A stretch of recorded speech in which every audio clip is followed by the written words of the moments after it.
Desde el Centro Preuniversitario de la Universidad Nacional Mayor de San Marcos, los saluda cordialmente el profesor Wilber Almonte, profesor del curso de Filosofía.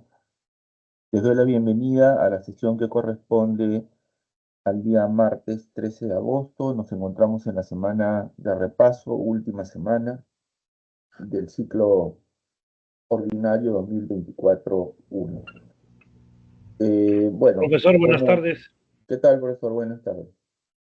Como se acostumbra, el día de hoy voy a resolver las preguntas de las trabajadas a lo largo de este ciclo. Quiero que me permitan presentar el material necesario para hacer la revisión de las preguntas. Un momento, por favor, ¿ya?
Muy bien, como ustedes pueden apreciar, estoy presentando el PPT que corresponde a la semana 19 o semana de repaso.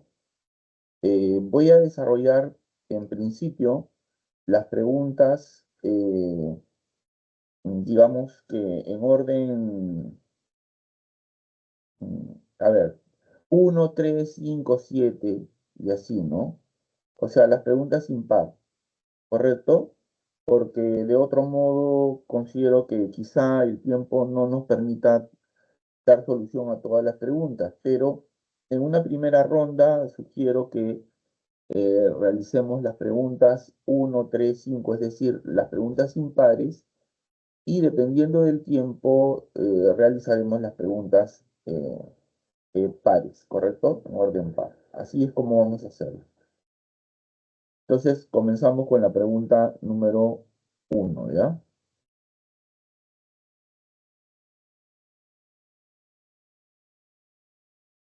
En un foro de discusión filosófica, un sector de participantes no está de acuerdo con que la filosofía tenga como objetivo la búsqueda de asuntos imposibles y cuestiones inalcanzables como el origen de Dios, la esencia del hombre o la causa principal del bien y del mal.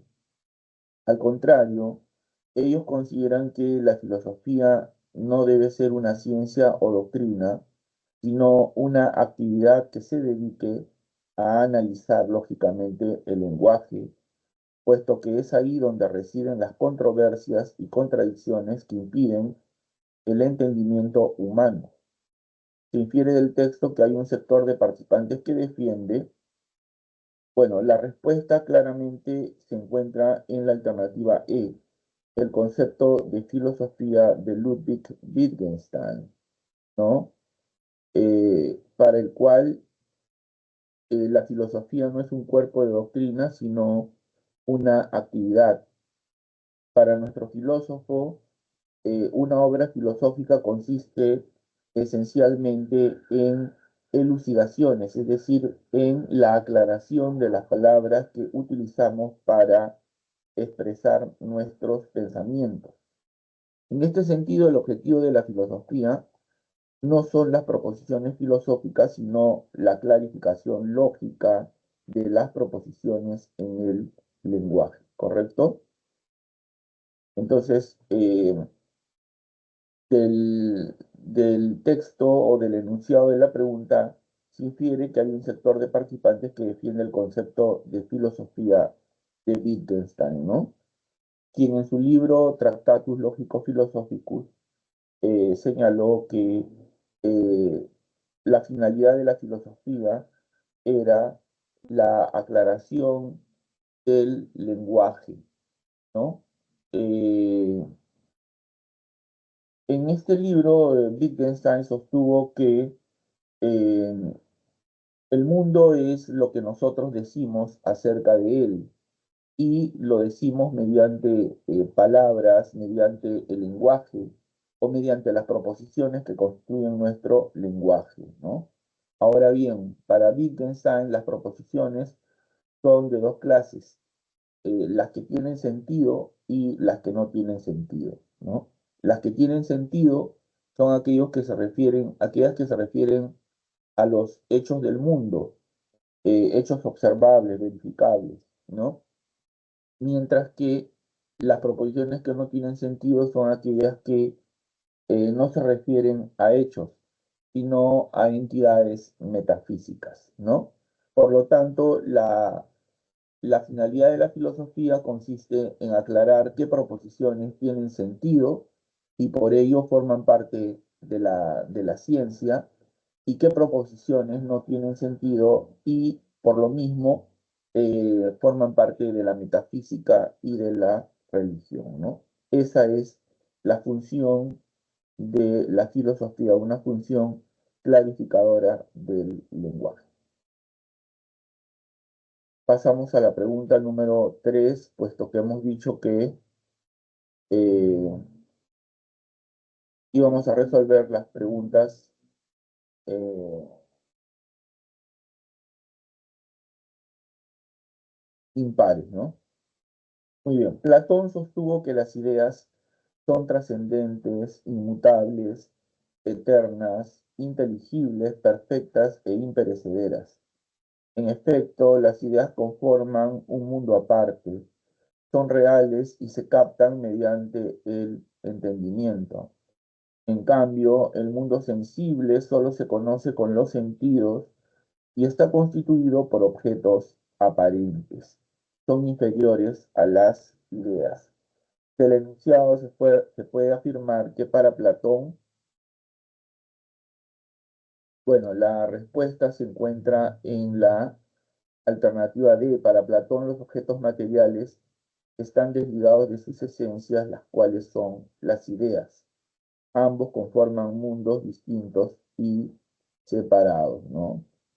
Entonces, repito, la respuesta está en la alternativa de las ideas y los objetos son realidades separadas, ¿no? Claro, de acuerdo con la ontología de Platón, existen dos realidades, ¿no? Una realidad sensible, material, ¿no?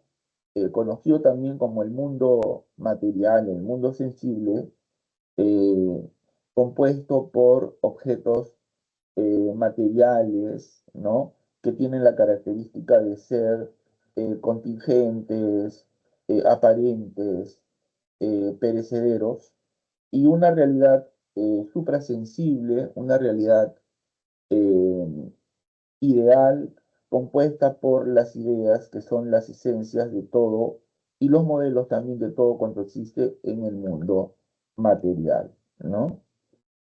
Obviamente Profesor, para Platón el mundo verdadero lo constituye el mundo de las ideas, ¿no?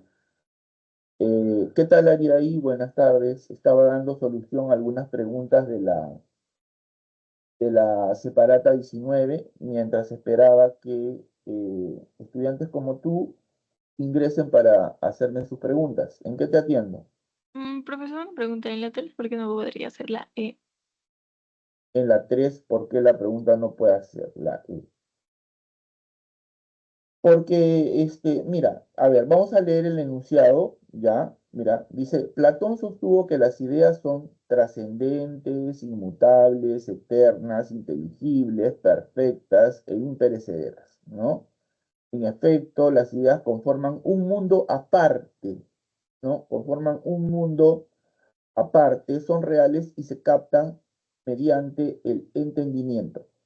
En cambio, el mundo sensible solo se conoce con los sentidos. Fíjate que en el enunciado se está hablando acerca de dos realidades, ¿no? Por un lado está hablando sobre las ideas y luego está hablando sobre el mundo sensible, ¿no? Y las cosas que componen el mundo sensible y la forma como se les conoce, ¿no? Entonces, por eso es que luego dice, ¿no? Del enunciado se puede afirmar que para Platón, entonces ahí la respuesta es las ideas y los objetos son realidades separadas, porque en el enunciado alude a ambas cosas. ¿Se Ok, entiende? profesor. Sí. Muy bien, no sé si tienen otras preguntas con toda confianza. Miren que tenemos 2 horas. Le doy la Profesor, bienvenida a Sariela también. ¿Qué tal, Sariela? Buenas tardes. eh, no sé si me podría ayudar, por favor, en unas preguntas que le voy a mandar en imagen, por Claro, favor. claro que sí. A ver, Un momentito.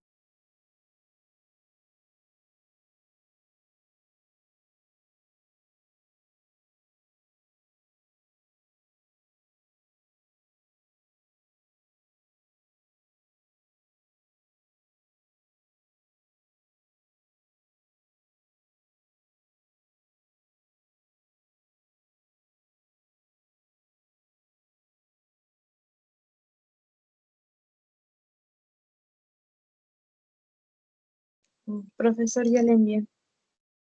Ya envié el ya. chat.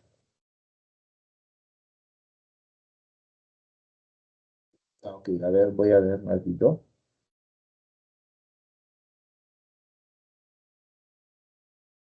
Ya, a ver, voy a leer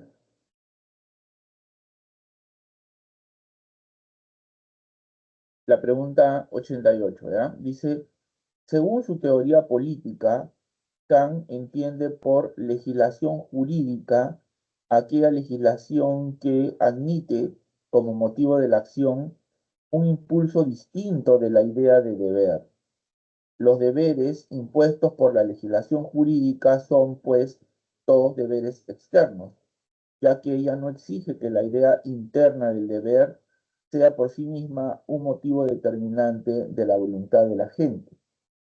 Mientras que la legislación ética no puede ser externa, la legislación jurídica puede ser también externa, y por esto se sirve de una imposición no puramente moral, sino de hecho, y actúa con fuerza que obliga necesariamente. De acuerdo con lo anterior, indique el valor de verdad de las siguientes afirmaciones. A ver, las leyes jurídicas persiguen la perfección moral de los individuos. Ya, a mí me parece que no. Las leyes jurídicas persiguen la perfección moral de los individuos. A ver, vamos a ver, ¿ya? Las leyes morales son inmanentes al sujeto porque suponen su autonomía. Ya, las leyes morales son inmanentes. al sujeto porque suponen su autonomía.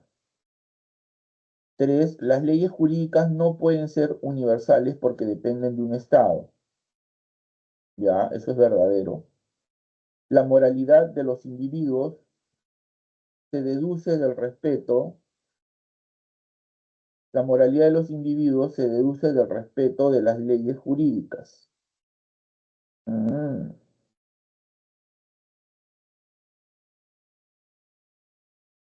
La moralidad de los individuos se deduce del respeto de las leyes jurídicas.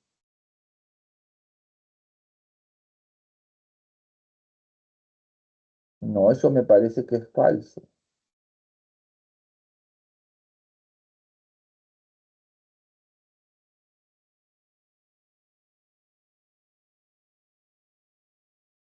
Mira, a mí me parece que la respuesta puede ser la alternativa A, ¿no? Las leyes jurídicas persiguen la perfección moral de los individuos y, y puede ser, ¿no? Puede ser. A ver, las leyes morales son inmanentes al sujeto porque suponen su autonomía.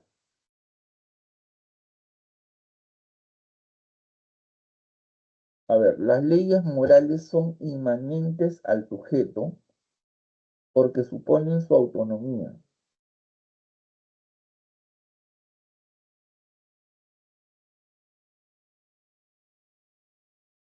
Ya.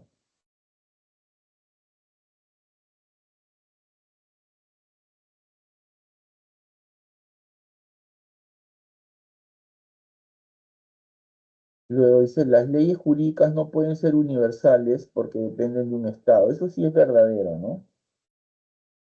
Ahora, la moralidad de los individuos se deduce del respeto de las leyes jurídicas.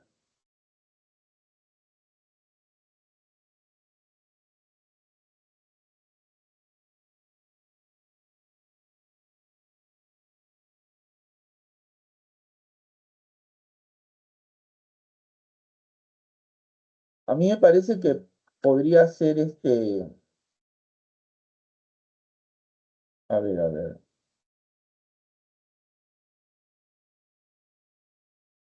tengo duda.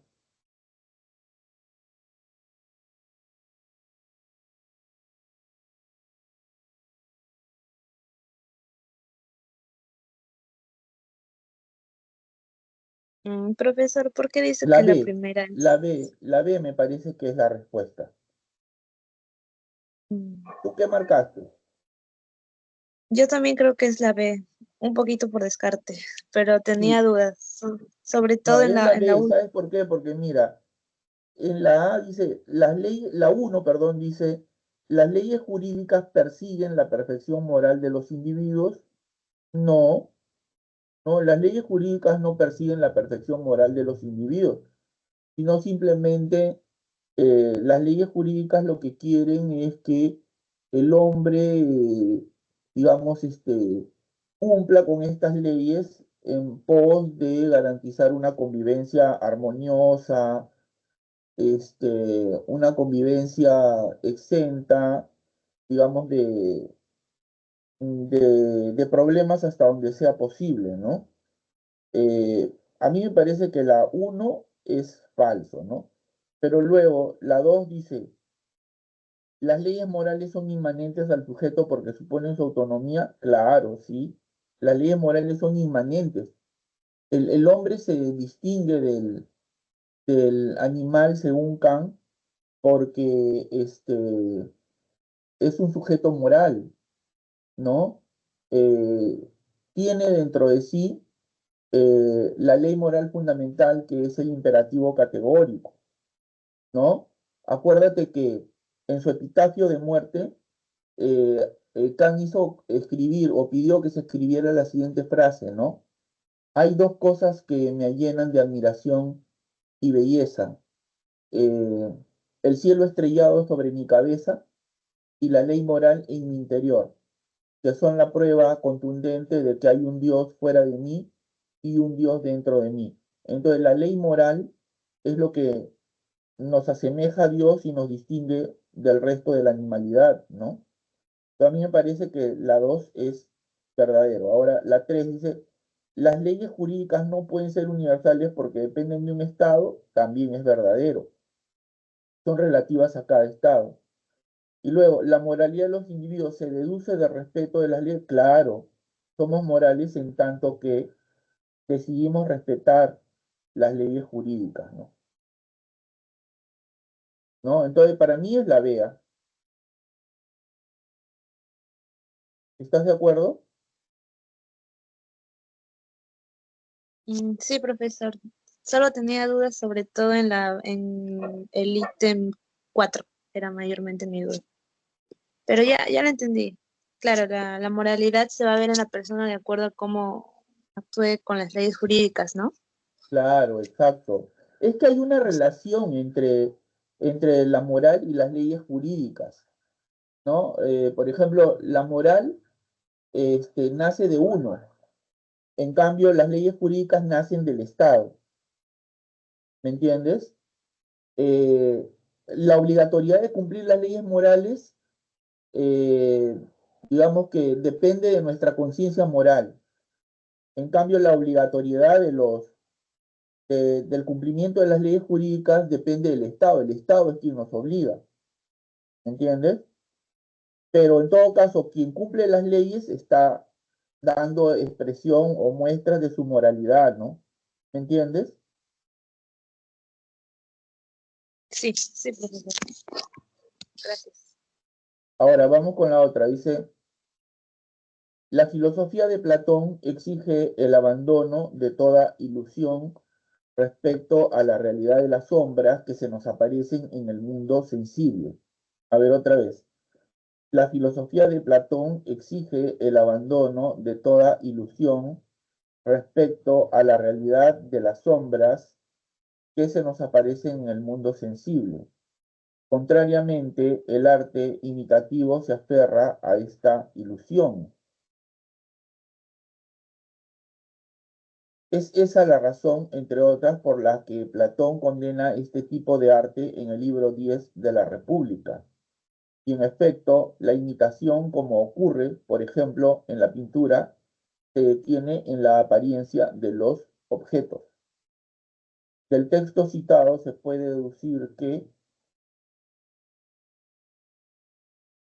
del texto se puede decir que no puede haber filosofía del arte, ya que es siempre imitativo.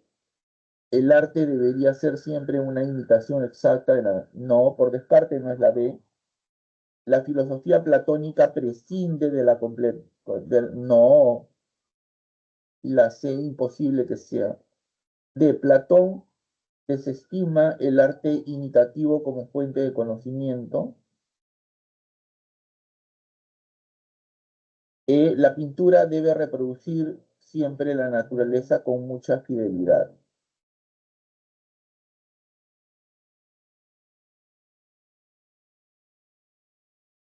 La filosofía platónica prescinde, o sea, deja de lado la contemplación de las ideas.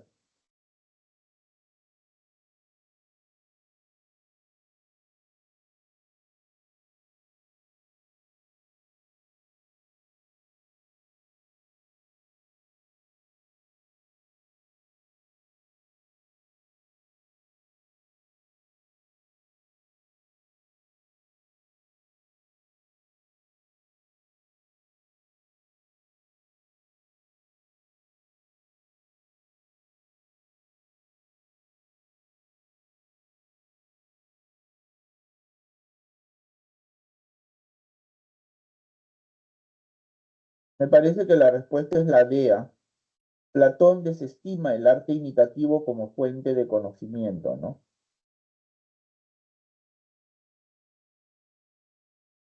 ¿Me escuchas? Ah, sí. Claro, aunque aquí hay que hacer una observación importante, ¿ah? Tanto Platón como Aristóteles son partidarios de la mímesis, ¿no? Eh, Tanto Platón como Aristóteles son partidarios de la mímesis. Dice que el arte es mímesis, o sea, es imitación de la naturaleza. pero él en todo caso sostiene que eh,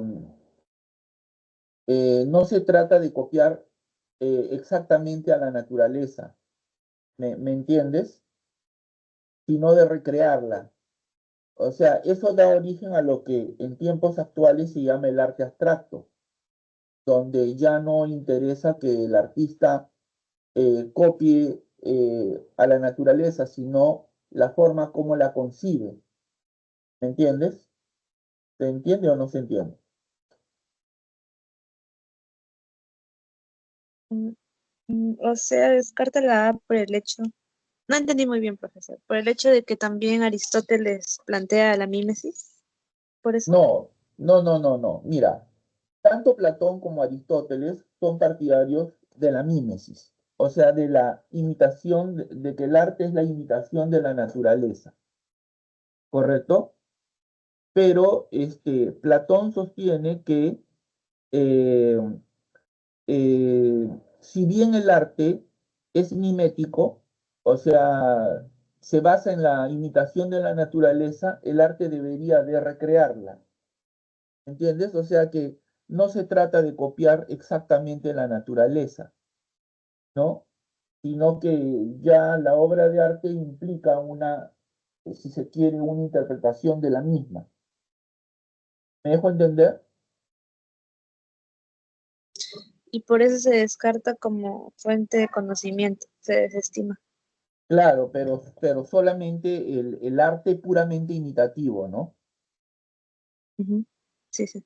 ¿No? Porque mira, en el enunciado, ¿qué es lo que dice? Dice, la filosofía de Platón exige el abandono de toda ilusión respecto a la realidad de las sombras que se nos aparecen en el mundo sensible, ¿no? O sea, hay que preferir siempre la esencia que está en las ideas, ¿no? Eso es lo que quiere decir. Contrariamente, el arte imitativo se aferra a esta ilusión, o sea, se aferra a las sombras, ¿no? Es esa la razón, entre otras, por las que Platón condena este tipo de arte en el libro 10 de la República. O sea, condena el arte imitativo, ¿no? Y en efecto, la imitación, como ocurre, por ejemplo, en la pintura, se detiene en la apariencia. Y no se trata de detenerse en la apariencia, se trata, ¿no?, de llegar a las ideas, ¿no? A las esencias, ¿no? Y solo se llega a las esencias, ¿cómo? Llegando a las ideas, ¿no? Solo con la filosofía es que uno llega al conocimiento, ¿no? No es con el arte, sino eh, el hombre no alcanza el conocimiento con el arte, el hombre alcanza el conocimiento con la filosofía. ¿Se entendió?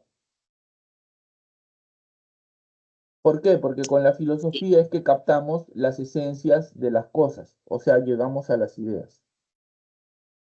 sí, ya entendí, profesor. Muchas gracias. Claro, entonces la respuesta es la D, ¿no? Porque la C no puede ser, porque la filosofía platónica no prescinde. Prescinde quiere decir que deja de lado la contemplación de las ideas.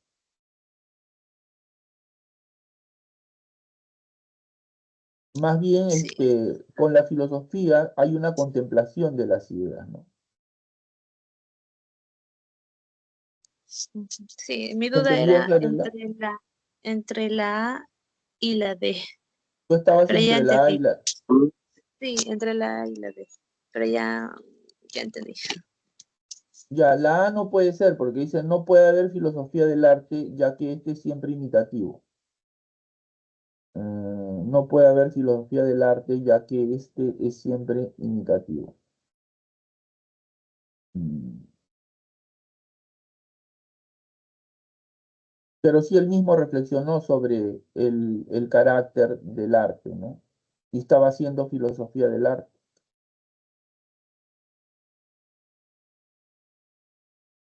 Bueno, no sé si tienen otras preguntas.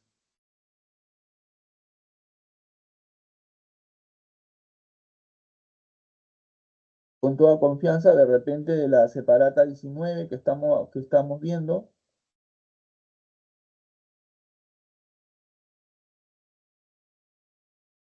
Profesor, ¿cuál es la respuesta de las 6? de la pregunta 6. Sí, A ver, déjame presentarla un ratito.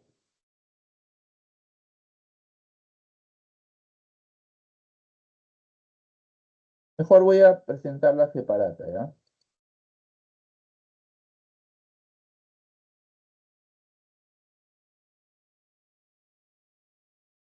Y ahí está, mira, la leo.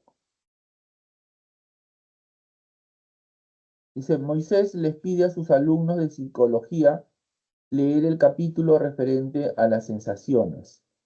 Allí los alumnos observan que hay sensaciones de rojo, de amarillo, de dureza y de agrio, pero no encuentra sensaciones de mesa ni en general de cosas. Y luego manifiesta lo siguiente, ¿no? Aunque aparezca paradójico, es necesario afirmar que no vemos esta mesa, ni la tocamos, ni la olemos. Lo único que tocamos y olemos son sus propiedades o cualidades, no la mesa misma. Miro esto que tengo ante mis ojos y que llamo esta mesa. Cierro los ojos, los vuelvo a abrir y me encuentro con sensaciones semejantes a las primeras. Y la repetida ejecución del mismo enlace perceptivo forma en mí un hábito determinado por la repetición regular de un mismo conjunto relativamente constante de sensaciones contiguas. La postura del docente coincide con, la respuesta está en la alternativa B, Hume sobre el cuestionamiento a la idea de sustancia, ¿no? El cuestionamiento de idea de sustancia. Para Hume, la idea de sustancia es absurda, ya que no está antecedida por impresiones. Además, afirmó que solo tenemos ideas después de haber tenido impresiones. Finalmente, sostuvo que la idea de sustancia solo surge por hábito o costumbre. A ver, te explico. Mira, Hume es un filósofo empirista, ¿no es cierto? Quizá uno de los empiristas más radicales de su tiempo, ¿no? Más radical que Locke, ¿no? Incluso, ¿no? Bueno, él sostuvo que nuestro conocimiento está determinado por las impresiones, ¿no? Sostuvo que cuando conocemos, nosotros primero tenemos impresiones y después ideas, ¿no? Ese es el orden. Primero impresiones y luego ideas, ¿no? Con ello estaba rechazando la afirmación de Descartes, ¿no? De que el conocimiento comienza con las ideas innatas. ¿Recuerdas? Hume descarta, rechaza la idea cartesiana de que el conocimiento comienza con ideas innatas y sostiene que primero, cuando conocemos, tenemos impresiones y después ideas, ¿correcto? Pero Hume rechazó las ideas de causalidad y de sustancia por ser ideas absurdas, o sea, por no ser en rigor ideas, sino falsas ideas, ¿no? Ocasionadas simplemente por la costumbre o el hábito, ¿no?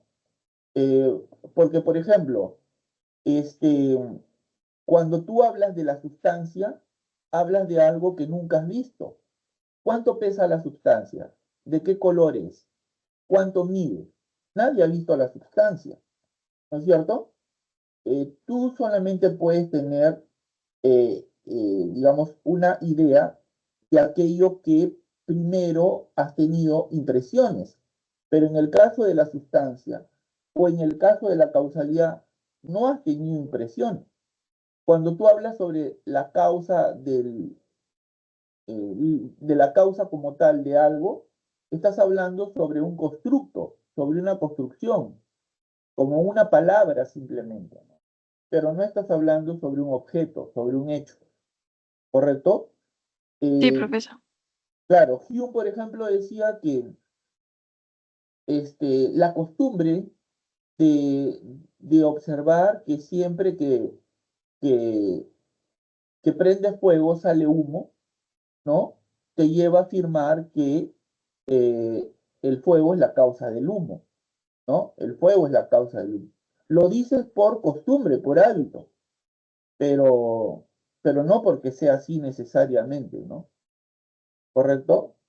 Claro. Sí, profesor, sí se Entonces, entiende, gracias. ok, Ariel. ¿Otra pregunta? No. Ok, gracias.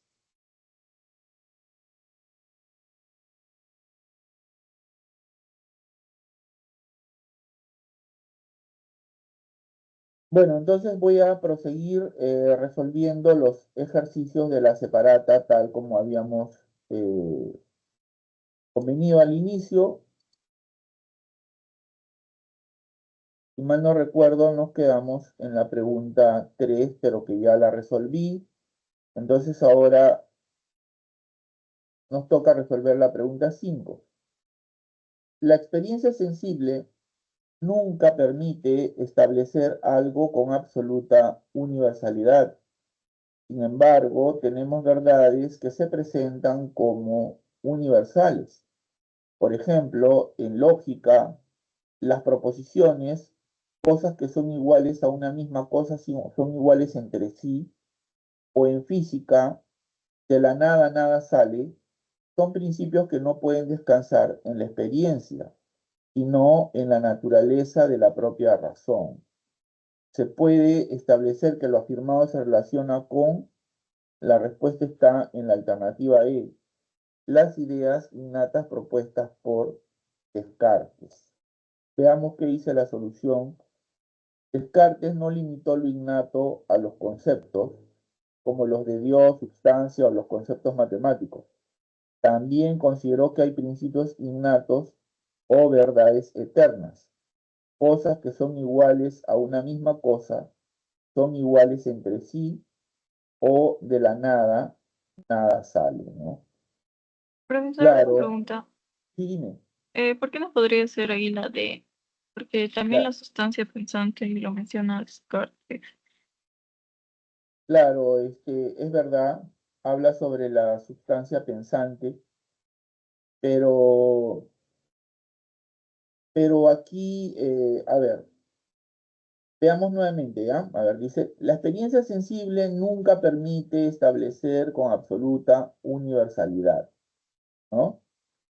Sin embargo, tenemos verdades que se presentan como universales. Por ejemplo, en lógica, las proposiciones, cosas que son iguales a una misma cosa son iguales entre sí. O en física, de la nada nada sale, son principios que no pueden descansar en la experiencia, sino en la naturaleza de la propia razón, ¿no? Se puede establecer que lo afirmado se relaciona ¿con qué se relaciona? Con las ideas innatas propuestas por Descartes. Me parece que es una mejor respuesta a la E, ¿no?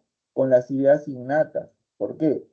Porque las ideas innatas de Descartes son las que sirven de fundamento para nuestro conocimiento. Sin las ideas innatas, según Descartes, el hombre no podría conocer. Las ideas innatas aseguran el conocimiento, que dicho sea de paso por definición es necesario y es universal. Si es conocimiento, es verdadero. Si es conocimiento, es necesario. Si es conocimiento, es universal. Si no fuera universal, se quedaría en una simple opinión. ¿Por qué? Porque las opiniones son particulares, para mí, ¿no? En cambio, el conocimiento es universal, o sea, lo comparten varias personas, ¿no? O muchas personas, válido para todas las personas, dotadas de razón, ¿no? Entonces, me parece que la E es una mejor respuesta, apunta a eso, ¿no? A las ideas propuestas por Descartes, ¿no? Ok, profesor, gracias. Gracias, Ariel. Pasamos a la pregunta número 7. Ricardo es un alumno que sostiene que a través del tiempo siempre hubo gente trabajando al mando de alguien y refiere que así se aprecia también en el estudio que hace Marx. Este filósofo detectó en la Edad Antigua la existencia de amos y esclavos, en la Edad Media, feudales y siervos, y en la Edad Moderna, burgueses y proletarios.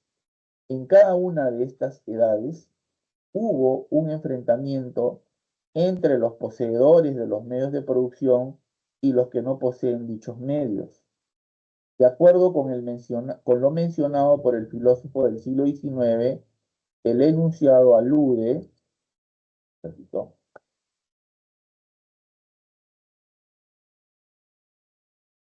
ahora sí, de acuerdo con lo mencionado por el filósofo del siglo XIX, el enunciado alude, la alternativa se encuentra, o la respuesta se encuentra, perdón, en la alternativa C, a la historia como la lucha de clases. Veamos la solución, dice, para Marx la historia es la lucha de clases. De esta manera, en la Edad Antigua, la confrontación se presenta entre los amos y los esclavos. En la Edad Media, los feudales y siervos, y en la Edad Moderna, los burgueses y proletarios. Claro, Marx sostiene que la lucha de clases es el motor de la historia, ¿no? Que en cada formación socioeconómica, que en cada modo histórico de producción ha habido un enfrentamiento entre los que detentan o poseen los medios de producción y aquellos que por ser desposeídos no cuentan con ellos, ¿no? De esta manera, tal como se dice en el enunciado, ¿no? En la época antigua, el enfrentamiento se dio entre amos y esclavos durante la época esclavista, ¿no? En la Edad Media, esta lucha se dio entre los señores feudales y los siervos. En la Edad Moderna, con el capitalismo, esta lucha se presenta entre burgueses y proletarios, ¿no? De esta manera, en todas las épocas, en todos los sistemas históricos de producción ha habido esto que Marx llama la lucha de clases, que es, repito, el motor de la historia según su punto de vista, ¿no? Entonces la respuesta está en la alternativa C. Pasamos a la pregunta número 9.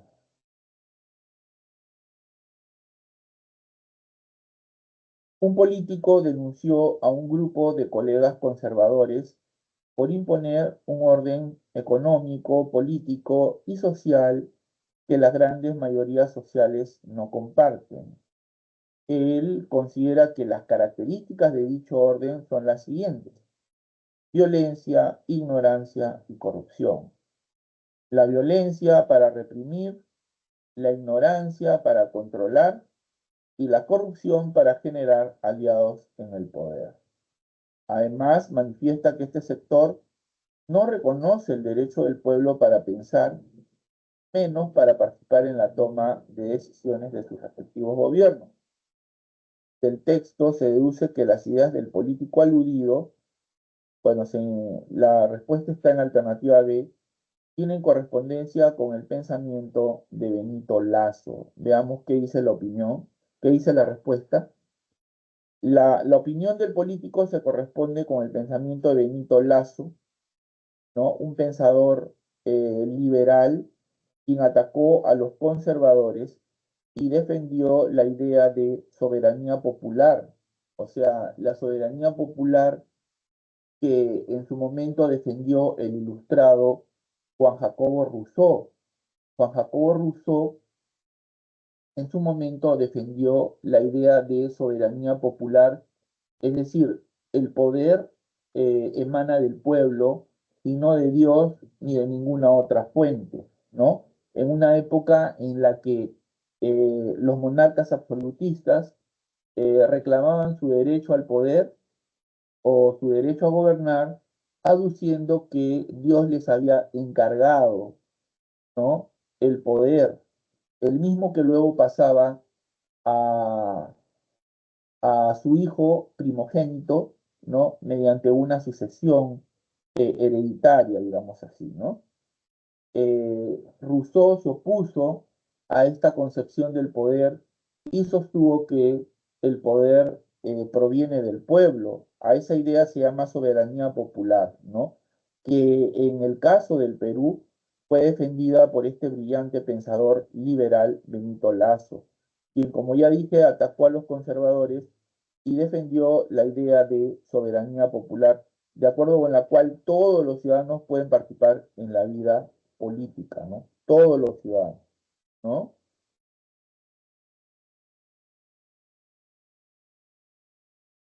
Pasamos a la pregunta número 11. La teoría de la argumentación de Chain-Perelman constituye una de las apuestas más interesantes que pone de relieve la importancia de convencer a los demás de nuestra posición a través de la práctica argumentativa. Vale decir, es necesario que nuestro discurso explique y convenza. La exigencia de adhesión de un auditorio a las ideas que tratamos de probar. En términos del jurista y filósofo español Manuel Atienza, lo que hace Perelman es rehabilitar la lógica y rescatar la retórica como una práctica argumentativa cuyo objetivo consiste en captar la adhesión de alguien o de muchos en un esfuerzo comunicativo para resolver una diferencia de opinión. En base al texto, es compatible afirmar que un concepto central en la teoría de la argumentación es: la respuesta se encuentra en la alternativa A, la persuasión como elemento prevalente en el discurso argumentativo. Veamos qué dice la solución. La propuesta de Perelman sustenta la prevalencia de la persuasión como elemento central en el discurso argumentativo a efectos de convencer a los demás de nuestra posición. Perelman contrapone dos esferas bien distintas del pensamiento: la lógica formal, regida por la idea de necesidad, y la argumentación presidida por la idea de lo plausible, aceptable o verosímil. De esa razonabilidad nace la noción de un auditorio que ha de adherirse a un argumento. La retórica, según Perelman, es pues el estudio de las técnicas discursivas que tratan de persuadir y luego provocar la adhesión a tesis presentadas a un determinado auditorio, ¿no? Yo creo que está claro, ¿no? O sea, la persuasión es un elemento determinante en la argumentación, ¿no? Pasamos a la pregunta número 13. Juan Carlos asegura que todo lo que sabemos de las ciudades y de los países es producto de nuestros viajes, de tal manera que quien más ha viajado por el mundo, más conocimiento posee sobre esto.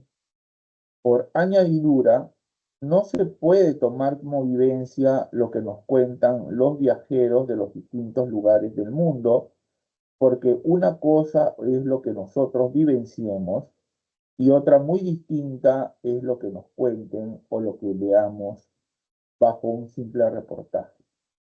De acuerdo con la posibilidad del origen del conocimiento, se infiere que la postura de Juan Carlos alude, y la respuesta está en la alternativa B, a la experiencia como fuente del conocimiento. En efecto, todo conocimiento es resultado de los datos que los sentidos proporcionan al sujeto al tener contacto con la realidad. La experiencia de los viajes es única e intransferible, ¿no? Claro, en el enunciado de la pregunta hay elementos, creo, más que suficientes para deducir la respuesta, porque ahí se dice que Juan Carlos asegura que todo lo que sabemos de las ciudades y de los países es producto de nuestros viajes, que es igual a decir, producto de nuestra experiencia, ¿no? O de nuestro conocimiento surgido, ¿no? Por contacto directo con la realidad, ¿no? O sea, la experiencia, ¿no? De tal manera que quien más ha viajado por el mundo, más conocimiento posee sobre este, ¿no? Tenemos que tomar en cuenta que las vivencias que nos cuentan los viajeros de los lugares que han conocido no es lo mismo que las que nosotros hemos vivenciado. Pues hay una Diferencia enorme, ¿no? Entonces, todo esto apunta a que la respuesta es la alternativa B, a la experiencia como fuente de nuestro conocimiento. Pasamos a la pregunta número 15.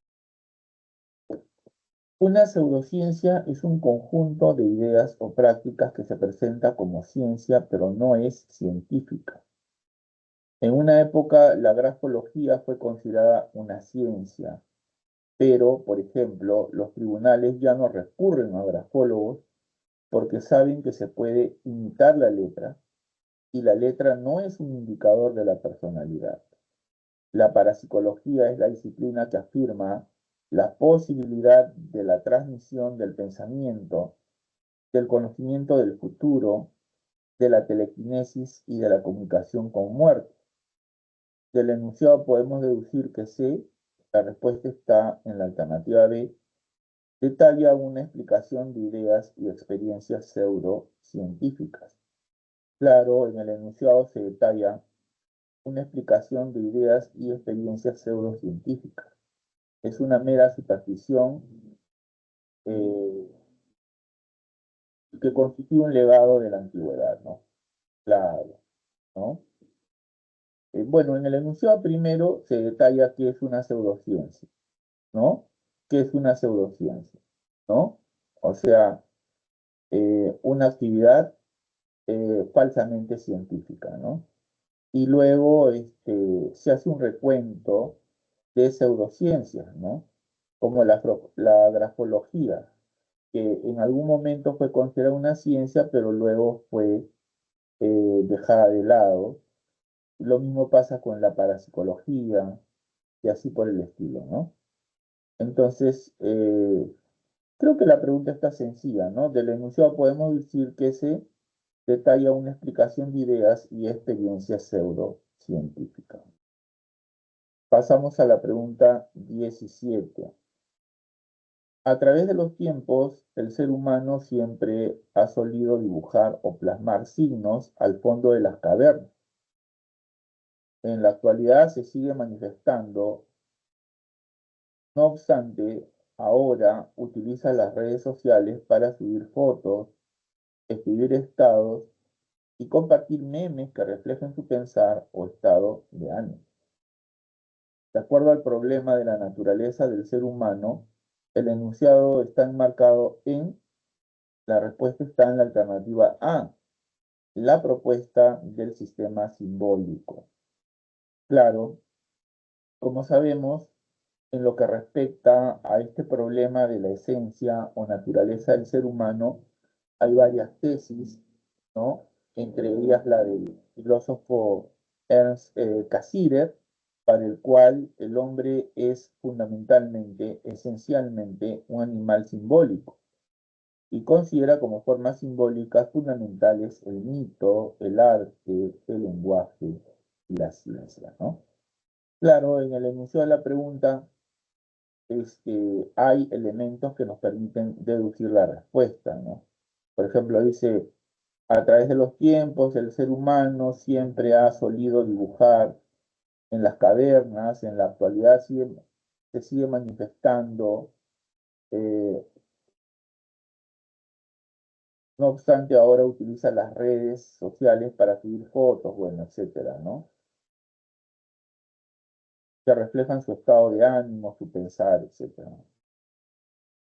Profesor, ¿me podría explicar sobre el espiritualismo? Claro. ¿Está en la separata Aridaí o quieres que te explique simplemente? No, profesor, solo una pequeña aclaración. Ya, perfecto. Te refieres al espiritualismo en la filosofía peruana y latinoamericana, ¿no? Ah, lo decía porque en la 17 una de las alternativas habla, menciona el espiritualismo. En la pregunta 17. Ajá, una alternativa menciona el espiritualismo y quería saber un poquito. Claro, mira, el espiritualismo es una corriente filosófica que sostiene que lo esencial en el ser humano lo determinante en el ser humano es lo espiritual, ¿no? Lo espiritual. Por ejemplo, hay muchas filosofías de carácter espiritualista. Ahí tienes, por ejemplo, el personalismo de Scheller, tienes el vitalismo de Bergson, bueno, entre otras filosofías espiritualistas, ¿no? Por ejemplo, Scheller decía que el hombre es un ser humano porque posee espíritu. El hombre se diferencia del resto de animales porque posee espíritu. El hombre es persona gracias a que posee espíritu. Los animales son simples individuos, ¿no? Individuos. El hombre eh, es individuo, pero también es persona, ¿no? Gracias a que tiene un espíritu. El espíritu se expresa a través de la conciencia y de la libertad, ¿no? O sea, lo espiritual se expresa mediante la conciencia y la libertad, ¿no? La conciencia es la que te permite darte cuenta de, ¿no? Eh, por ejemplo, de tus actos, ¿no? Darte cuenta eh, de tus actos. eh, Hay también dentro de la conciencia una conciencia moral que te permite diferenciar lo bueno de lo malo, ¿no? Y la libertad, que es la capacidad para elegir entre dos alternativas por lo menos, ¿no? ¿No? En eso consiste la libertad. Poder elegir entre dos alternativas cuando menos, ¿no? Entonces, eso es lo que hace al hombre una persona como expresión de su espiritualidad, ¿no? Eh, Ok, profesor, sí, se entiende. la, no sé si tienes otra pregunta de ahí o prosigo con la No, resolución de profesor, la... siga con la recepción. Ya, perfecto.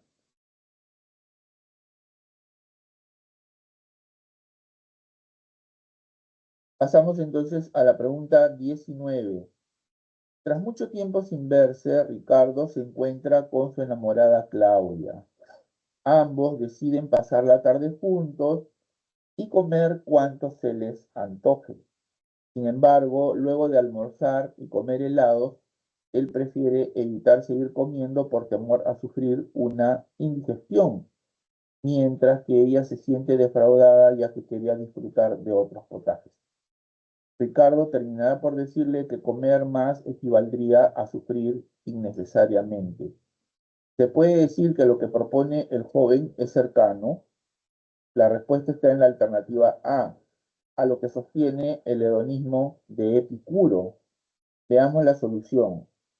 El hedonismo de Epicuro sostiene que para alcanzar el máximo placer se debe aplicar una razón calculadora que permita identificar cuándo nos acercamos y cuándo nos alejamos de ese máximo placer individual.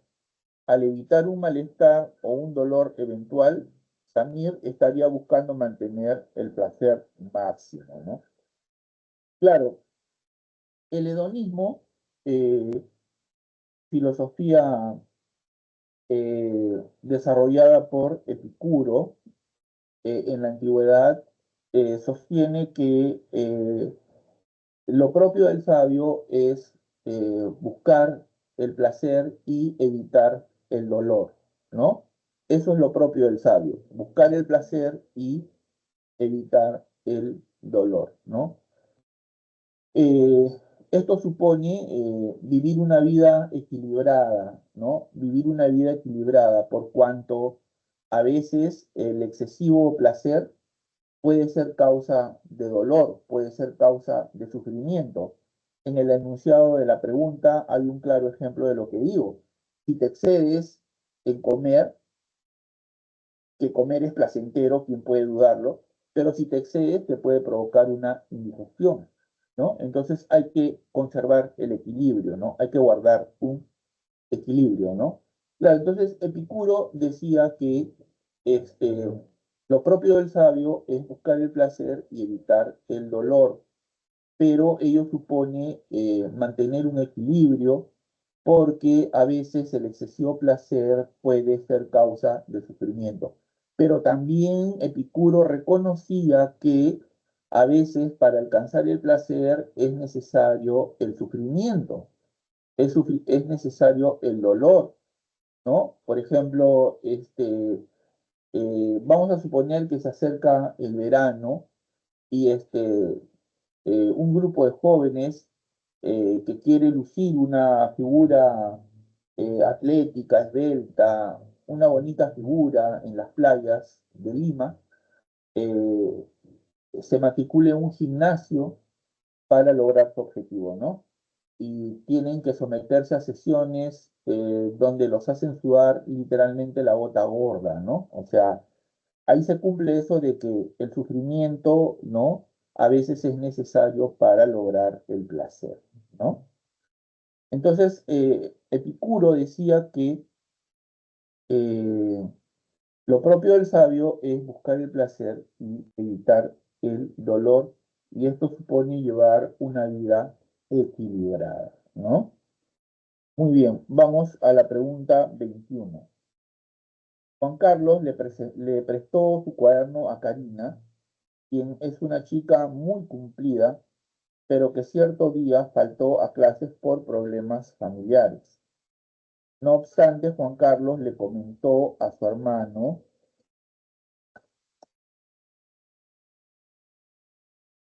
en pleno almuerzo que le había prestado porque él pensaba faltar la próxima semana a clases.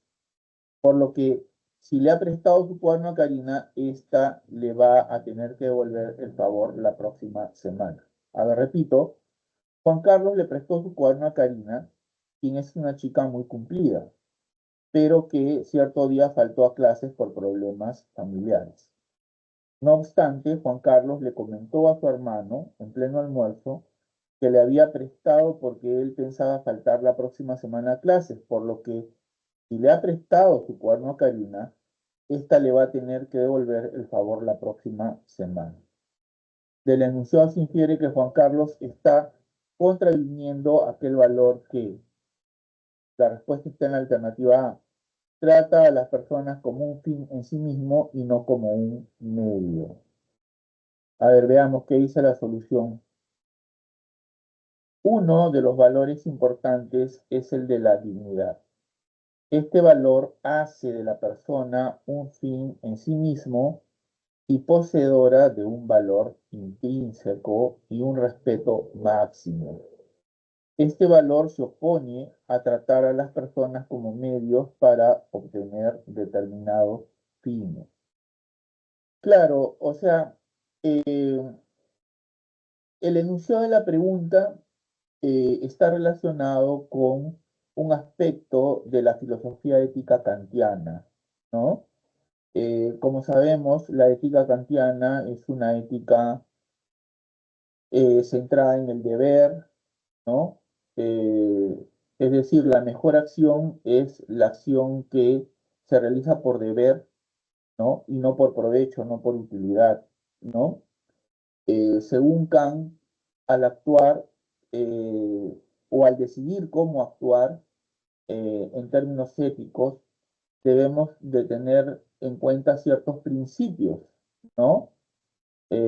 Uno es el principio que algunos llaman de autotelia, es decir, que nos obliga a ver al hombre siempre como un fin y no como un medio, de verlo como un fin, es decir, respetar su dignidad y no verlo como un instrumento al servicio de nuestros intereses, ¿no? Y el otro principio es querer siempre que nuestra acción sirva como ejemplo para todos los demás, ¿no?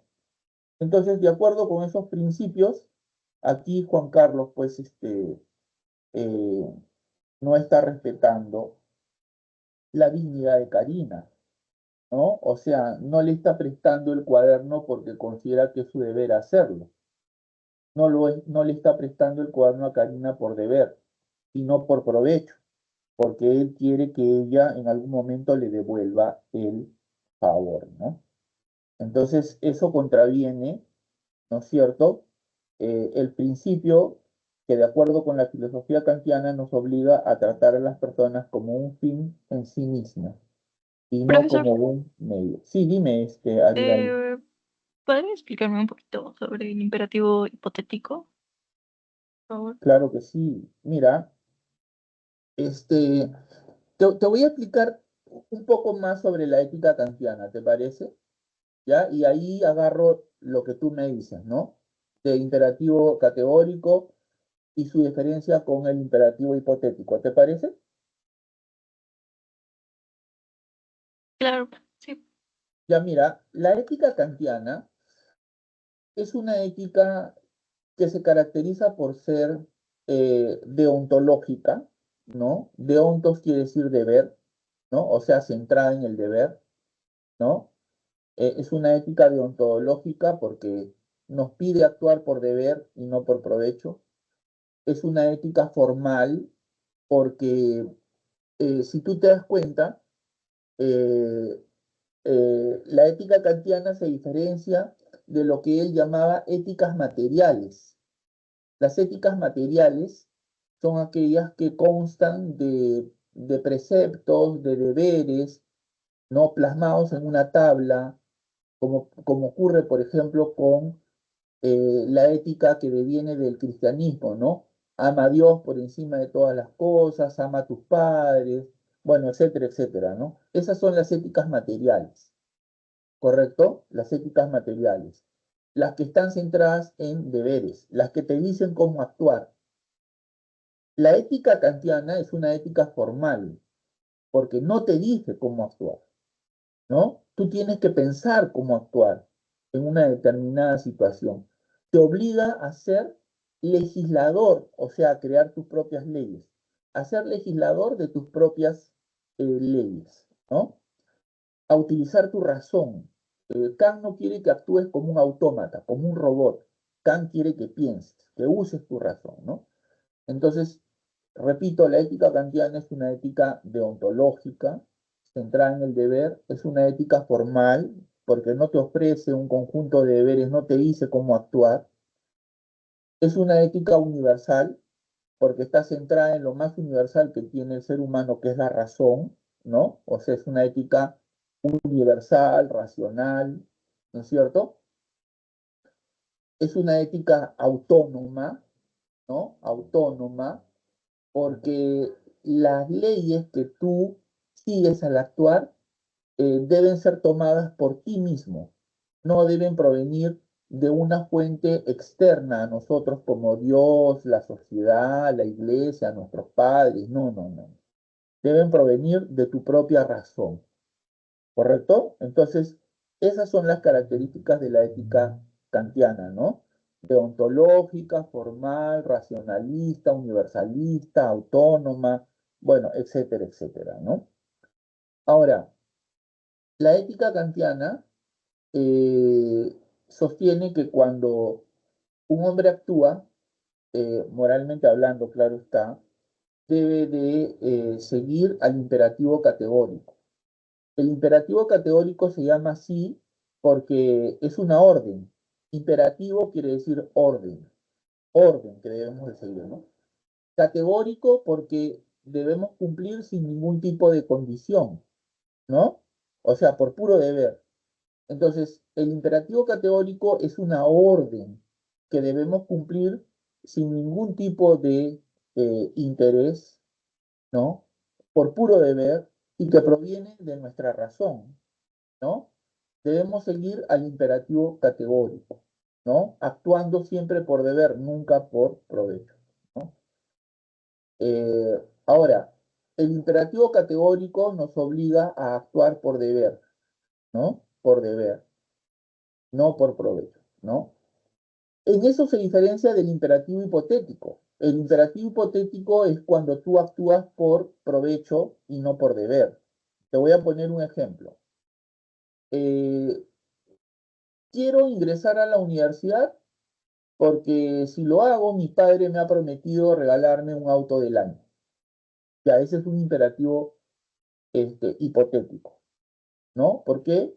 Porque no se realiza por deber, sino por provecho, por interés, por lo que puedes obtener con tu acción, ¿no? El imperativo categórico diría, debo ingresar a la universidad porque es mi obligación como buen hijo, como buen estudiante, ¿no? ¿Se entendió Aridaí? Sí, profesor, gracias. Ahí tienes una diferencia importante entre el imperativo categórico y el imperativo hipotético, ¿no?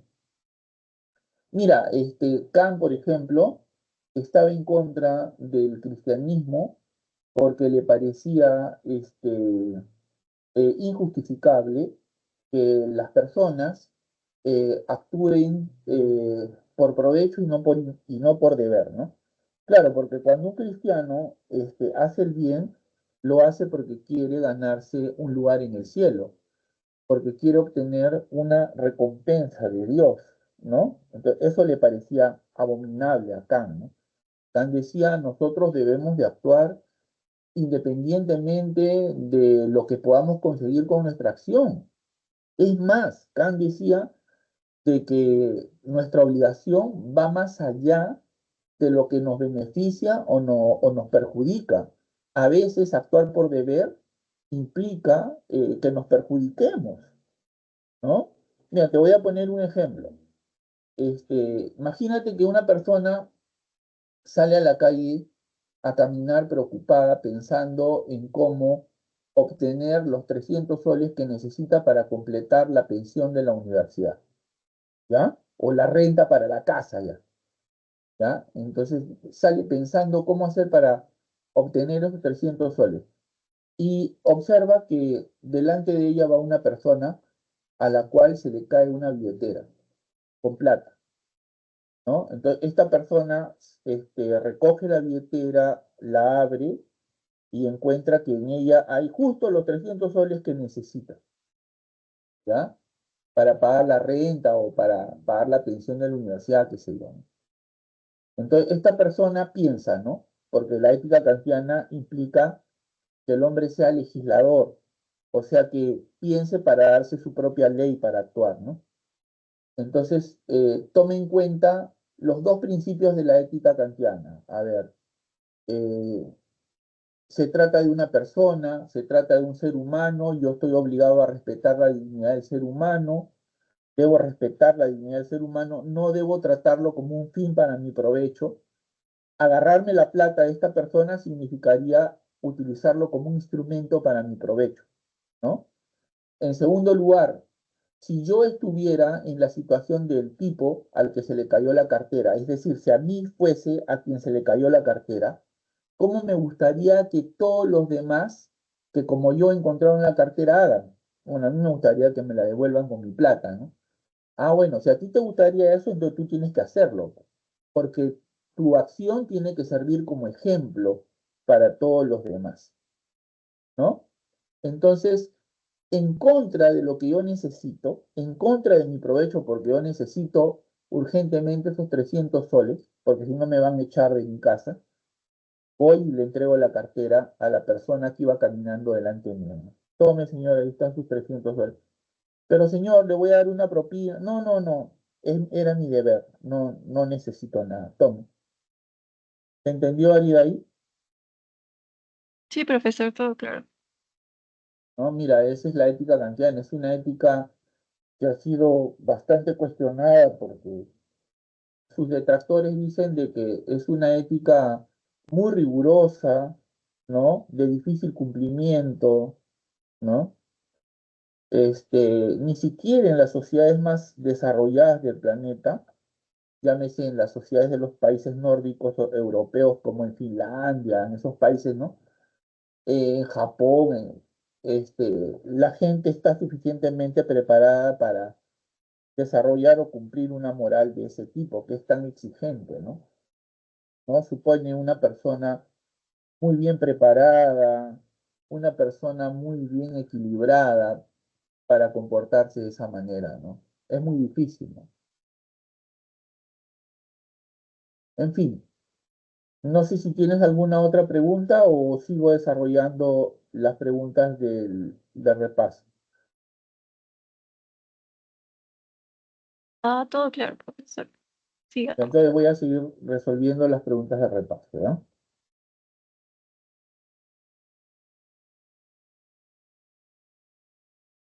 Pasamos a la pregunta 23. Carlos opina que la película El Irlandés de Martin Scorsese presenta una trama aburrida y que es un film mediocre sobre gángsteres.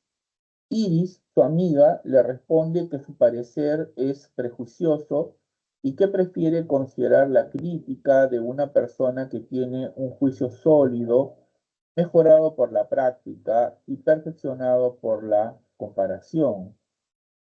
Se deduce que lo expresado por Iris se corresponde con la idea de Hume que sostiene que la respuesta está en la alternativa A.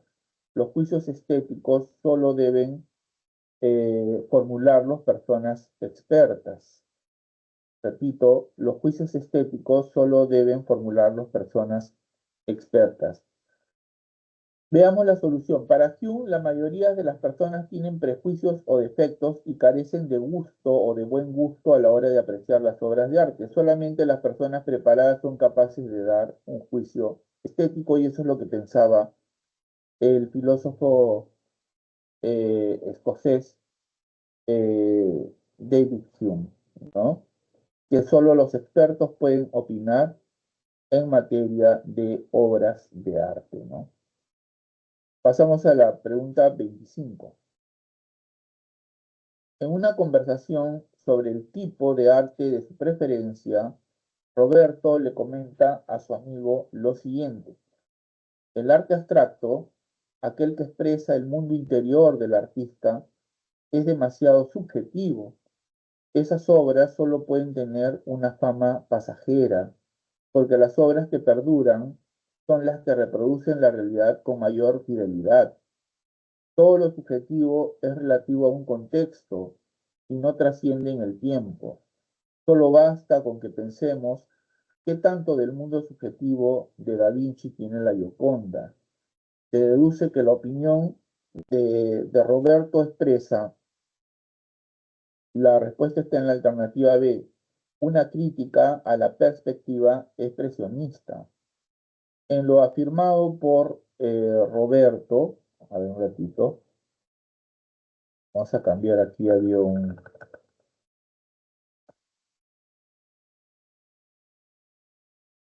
En lo afirmado por Roberto se encuentran ciertas ideas que critican los principios del movimiento expresionista basado en la concesión como forma para expresar el mundo interior del artista. Claro, el expresionismo es una corriente artística que sostiene que el arte debe ser expresión del mundo interior del artista.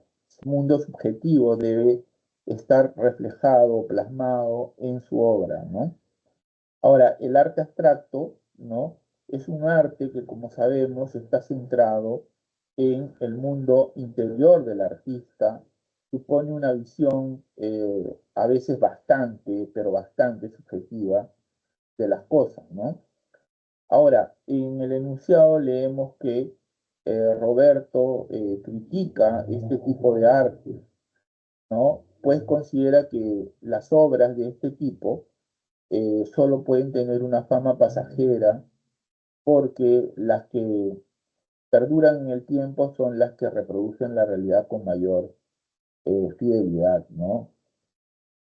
Muy bien, entonces se deduce que la opinión de Roberto expresa una crítica a la perspectiva expresionista, ¿no? Pasamos a la pregunta 27. Gerardo es un ferviente demócrata.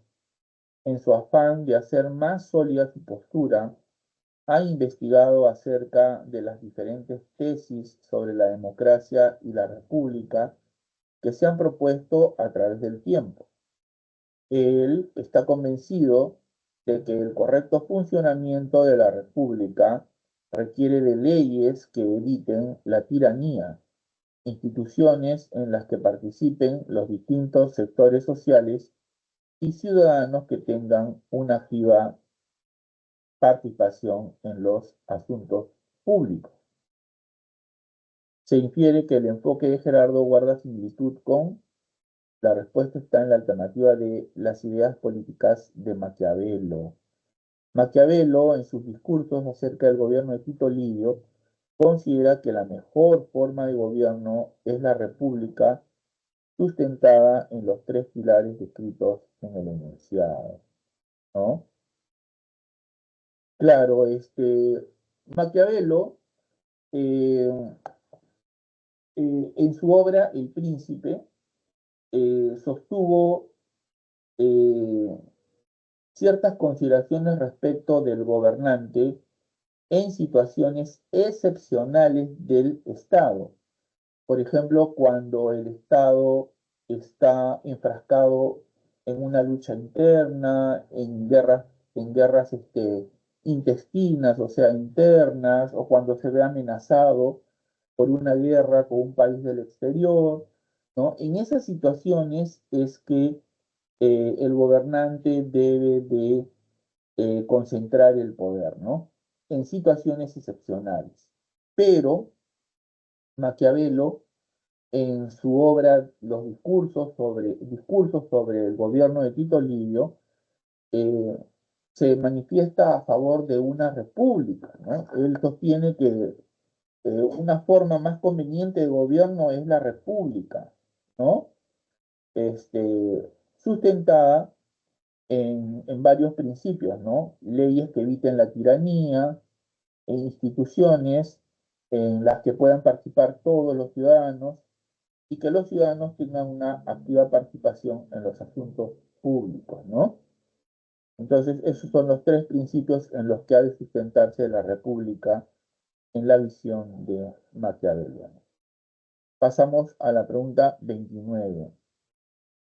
El liberalismo ha extendido la idea de que cada individuo, de forma independiente, ha decidido convivir de acuerdo con pactos políticos y económicos según sus intereses e identidad.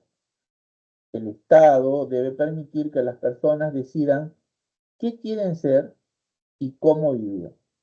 En contraste, el comunitarismo declara que las personas no son individuos, sino ciudadanos que pertenecen a un determinado grupo social, unidos por su historia, cultura y valores, ¿no?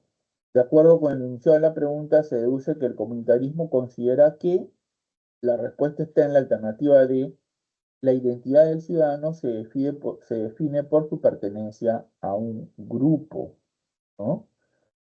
Bueno, el ciudadano desde la posición comunitarista es ante todo un ser social, pues su identidad está definida en base a su pertenencia a un grupo social, ¿no? Claro, el comunitarismo es una corriente política que surgió como una reacción contra el individualismo exagerado del liberalismo, ¿no? Si el liberalismo parte de los individuos, el comunitarismo parte de las comunidades, puesto que en ellas es donde el hombre se forja, se perfecciona, ¿no? Y logra su felicidad, ¿no? Desde la perspectiva comunitarista, el hombre tiene una naturaleza social que hace que su perfeccionamiento solo pueda ser lograda en la vida comunitaria, ¿no? Que la felicidad del hombre, o para que el hombre alcance su felicidad, requiera de la participación, de la convivencia de otras personas, ¿no?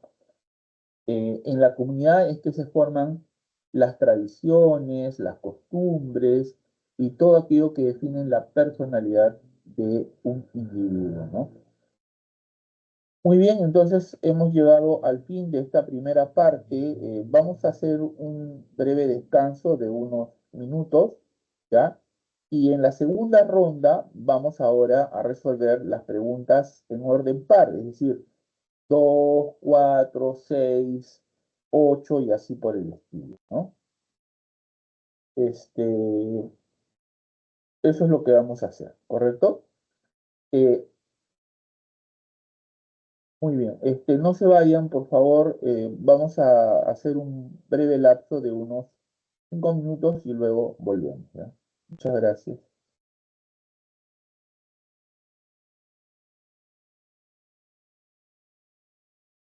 Buenas tardes, jóvenes. Los saluda nuevamente el profesor Wilber Almonte, profesor del curso de Filosofía. Vamos a iniciar la segunda parte de esta sesión de consultas académicas dedicada a la resolución de los ejercicios de la semana 19 o de repaso.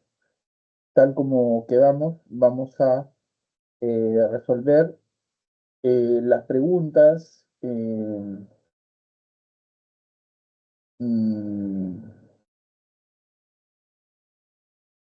pares de la separata, ¿no? Ya lo habíamos afirmado, ¿no? Entonces empezamos con la pregunta 2, luego pasamos a la pregunta 4 y así por el estilo.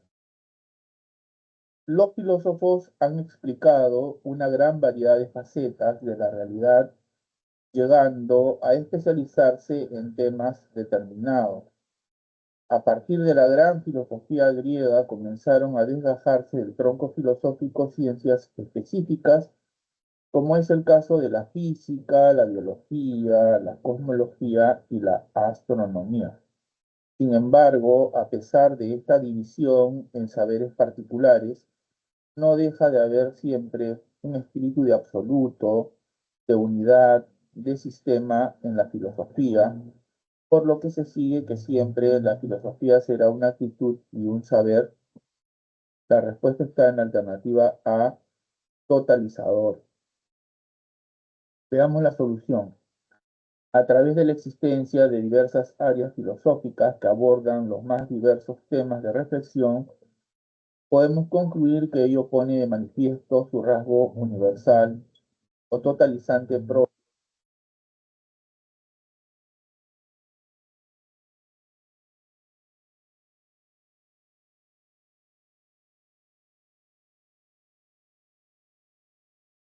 Claro,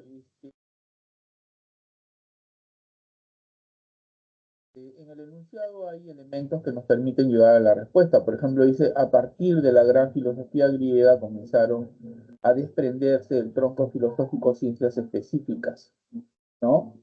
Claro, lo cual supone pues que la filosofía era como un árbol, ¿no? Y de ese árbol empezaron o de ese gran tronco o árbol que era la filosofía, empezaron a brotar ramas específicas del saber, como la cosmología, la biología, etc., ¿no? Luego dice, sin embargo, a pesar de esta división en saberes particulares, no deja de haber siempre un espíritu de absoluto, de totalidad, de unidad, holístico, integral, ¿no? Entonces, a eso apunta la pregunta, ¿no? Al carácter totalizador de la filosofía. Pasamos a la pregunta número 4. Algunas personas manifiestan que el cuerpo domina o controla la mente. Ellas expresan lo siguiente: siempre hago lo que me pide mi cuerpo, como comer comida chatarra o beber cantidades abundantes de alcohol. Estas afirmaciones concuerdan con el pensamiento de Platón, que sostiene que el cuerpo es la fuente de todos los males y es un estorbo para el alma, pues impide la visión de las ideas. Se deduce que para Platón el cuerpo, la respuesta está en la alternativa A, distancia al hombre del conocimiento. Claro, para Platón el alma es inmaterial e inmortal, mientras que el cuerpo es material y está sujeto a la corrupción física, o sea, es mortal, ¿no? El cuerpo desorienta, engaña al alma, haciéndola concebir todo a través de los sentidos. Sin embargo, la vinculación natural del alma la hace inclinarse a la contemplación de las ideas. Claro, Platón es un filósofo idealista, ¿no? Él sostiene que el hombre conoce gracias al intelecto, gracias a la razón, no requiere de los sentidos. Más bien, Platón defenestra en contra de los sentidos, considera que los sentidos nos engañan, ¿no? Eh, a la hora de conocer, ¿no? Por ello es que el hombre puede prescindir de los sentidos, ¿no? Es más, debe de dejar de lado los sentidos para conocer, ¿no? El hombre solo conoce con el intelecto, ¿no? Muy bien, pasamos a la pregunta número 6. Moisés les pide a sus alumnos de psicología leer el capítulo referente a las sensaciones. Allí los alumnos observan que hay sensaciones de rojo, de amarillo, de dureza y de agrio, pero no encuentra sensaciones de mesa ni en general de cosas.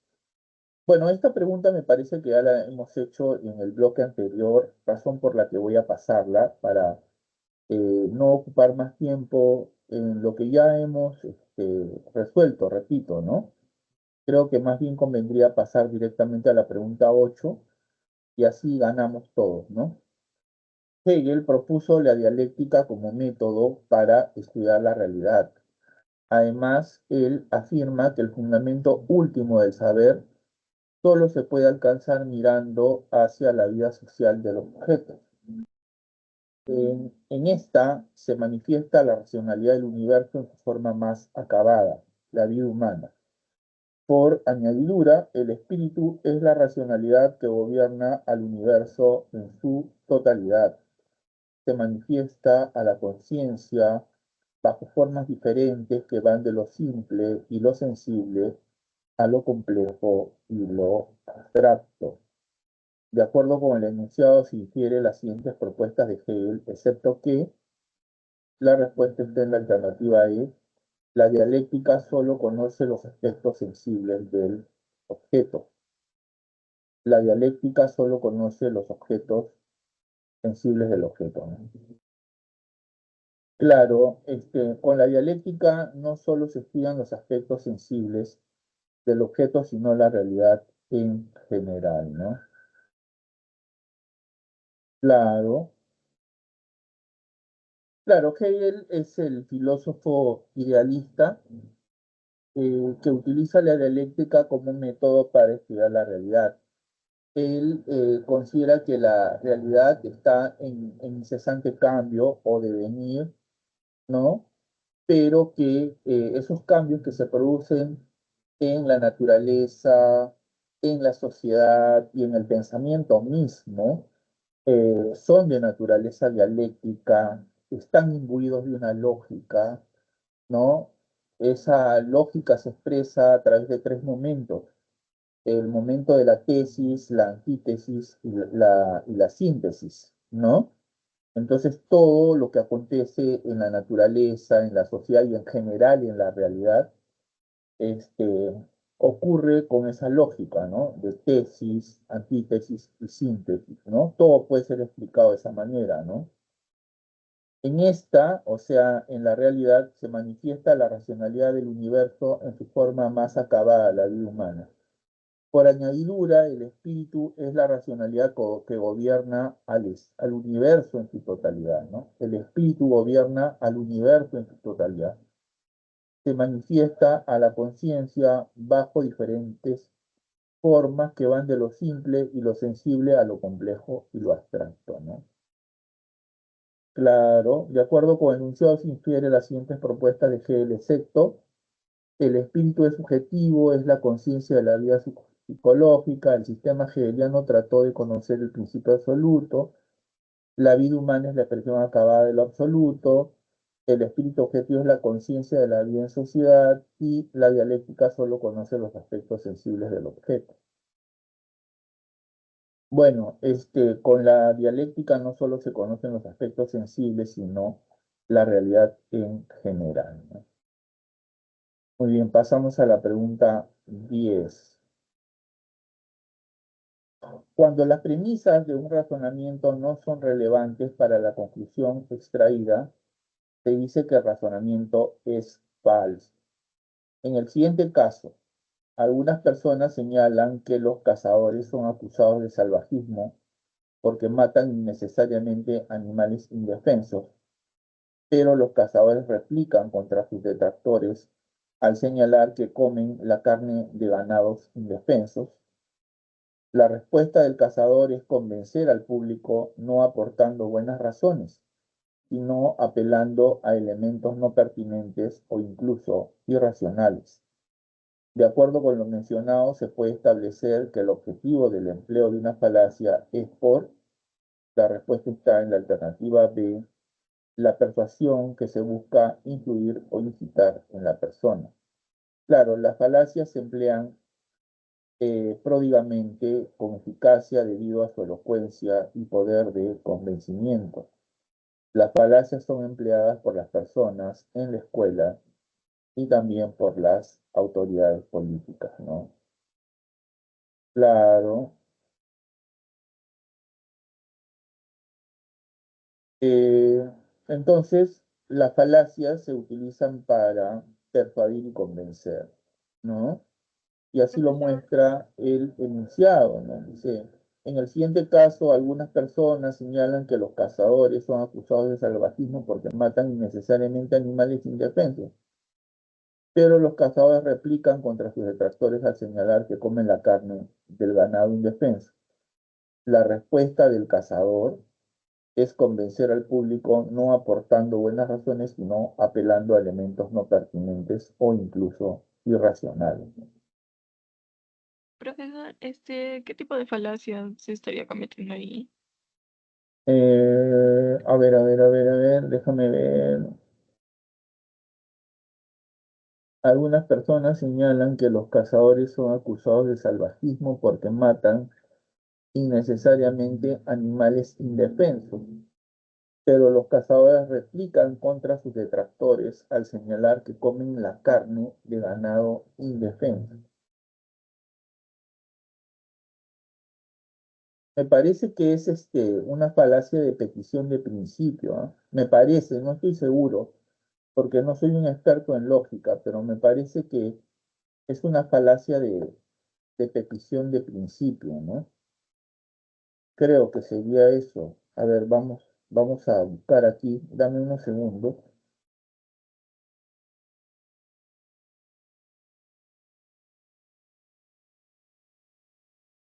Y profesor, ¿por qué no podría ser la alternativa E? Un ratito.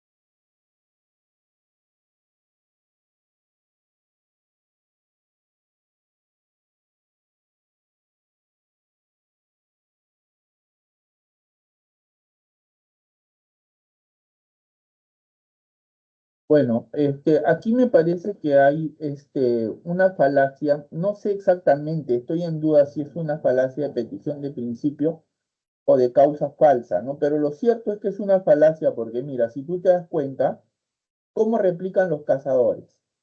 ¿No? Replican señalando eh, que la gente los critica, pero ellos comen carne de ganado indefenso, ¿no? ¿No es cierto? Que comen carne de ganado indefenso, ¿no es cierto? Bueno, pero ahí hay una causa falsa, porque, o sea, en principio, eso de indefenso es ¿cómo te digo? Es un juicio de valor, ¿no? Que nosotros le adjudicamos, ¿no es cierto? O sea, si comparamos al hombre en proporción con los animales, pues, bueno, o sea, el hombre solo tiene sus manos, ¿no? En cambio, los animales vienen dotados de armas naturales, digamos, ¿no? Cuernos, dientes, filudos, ¿no? O sea, eso de indefenso me parece un juicio de valor. Por otro lado, el hombre no es el que mata, ¿no? No, claro, el hombre solo se dedica a consumir lo que compra en los mercados, o sea, no ha matado a un animal indefenso, sino que en todo caso hace uso de la carne del animal que otros mataron, pero, o sea, no me parece una buena, no es una causa, ¿no? Ahí hay una falacia, en efecto, ¿no? No sé si lo entiendes así tú, Ariel. Sí, profesor, sí lo entiendo. Sí, ¿no? ¿Y qué falacia te parece a ti que se comete ahí? A mí me parece que es de causa falsa, Mm, ¿no? Porque la causa que se le atribuye no es adecuada, ¿no? Fran, buenas tardes. ¿Tienes alguna pregunta? Sí, profesor, buenas tardes. Le quería Ya. enviar un ejercicio en el chat para que me ayude, Sí, por sí, favor. envíalo, por favor.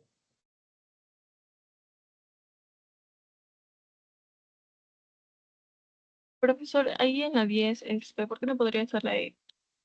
La E. A ver, déjame ver. La facilidad para contrarrestar argumentos contradictorios. Es que no es un argumento contradictorio. Aquí no hay contradicción, ¿no? Aquí no hay contradicción. Lo que hay es una contraargumentación en todo caso, ¿no? Unos sostienen una cosa y los otros contraargumentan, ¿no? Fíjate lo que dice. Algunas personas señalan que los cazadores son acusados de salvajismo porque matan innecesariamente animales indefensos. Pero los cazadores replican contra su detractor al señalar que comen la carne de ganado indefenso. Ahí hay una contraargumentación en todo caso. Ah, ok, profesor, está bien. A ver, voy a leer la pregunta de nuestro amigo. Dice, cuando Schelling quiso explicar la identidad de libertad y de necesidad en la historia, recurrió a la imagen de Dios como poeta creador de la historia. Y para él, en realidad, la poesía y en general el arte es el único órgano que permite discernir la identidad de sujeto y objeto, de ideal y real, de consciente e inconsciente, de libertad y necesidad que constituye lo absoluto. De acuerdo con lo anterior, determina el valor de verdad de las siguientes afirmaciones acerca de la teoría filosófica del arte de Schelling. 1. El arte permite relacionar la razón especulativa y la práctica. 2. Las leyes de la naturaleza y de la moral son inconciliables. 3. Dios une la libertad y la necesidad porque es nuestro creador. 4. La unidad del absoluto se produce por un acto estético de Dios. A ver, bueno, esta pregunta de dónde la has sacado, Fran, porque esto nosotros no hemos trabajado nunca que yo recuerde a Schelling. Es del ciclo anterior, del examen, la última pregunta. Del examen. El cuarto examen del ciclo anterior. Y como no entregaron el solucionario, no sé cuál es la respuesta. Ah, ya.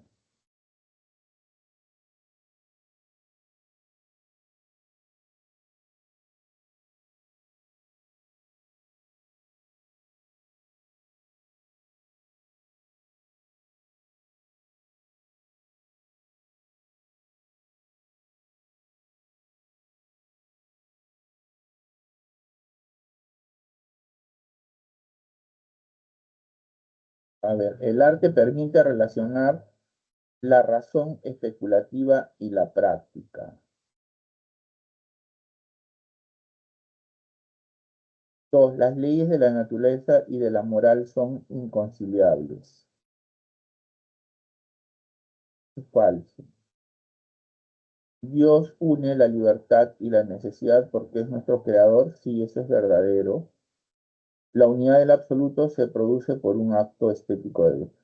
A mí me parece que es la BEA. Las dos primeras me parecen falsas y las dos restantes verdaderas.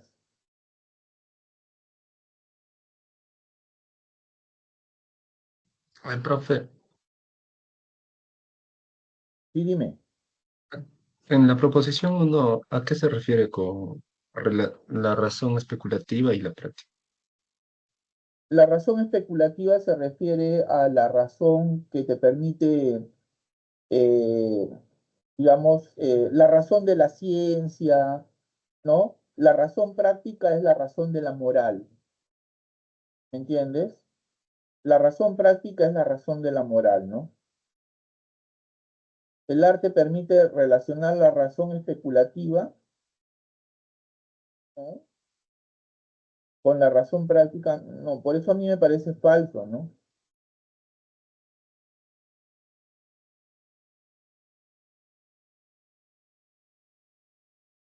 A mí me parece, mira, yo no he leído mucho a Schelling, pero hasta donde conozco, ¿no? De acuerdo con su teoría estética, él sí cree que Dios une la libertad y la necesidad, ¿no? En cuanto que es nuestro creador, ¿no? ¿No?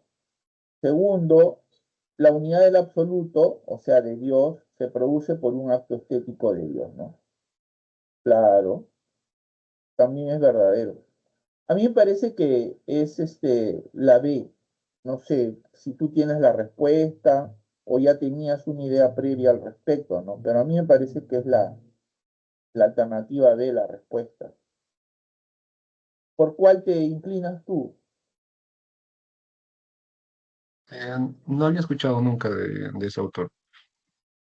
Sí, pues es que ahí está el problema, ¿no? El problema está en que nosotros trabajamos ciertos autores en la pre y a veces en los exámenes eh, que son hechos por profesores que no trabajan en la pre, ponen o aluden a filosofías o filósofos poco conocidos o que no son conocidos eh, en la pre, ¿no? O sea, por los estudiantes.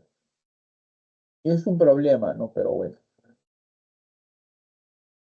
Pero me parece que es la B, ¿no? Estoy casi seguro que la respuesta es la B. Ya, profe, gracias. Gracias a ti. Miren, por si acaso, el día jueves también voy a estar en mi horario de 5 a 7. Los invito porque ya quedan más que un par de minutos. No sé si tienen alguna pregunta más para responder en en este minuto ya que queda. Si no, lo dejaríamos ahí. Y repito, los invito para que el día jueves, desde las 5 hasta de la tarde hasta las 7 de la noche, ingresen para hacer sus preguntas. Por si acaso, en el turno de la mañana también hay consultas académicas. Los días miércoles, o sea, mañana, por ejemplo, hay consultas académicas de 11 a 1, pero con otro profesor, ¿no? Pero conmigo, eh, yo estoy los días martes de 3 a 5 y los días jueves de 5 a 7, ¿no? Bueno, esta sería la última sesión de los días martes de este ciclo, solo quedaría la del día jueves, ¿no? Los invito. No sé si tienen una última pregunta o lo dejamos ahí para el día jueves.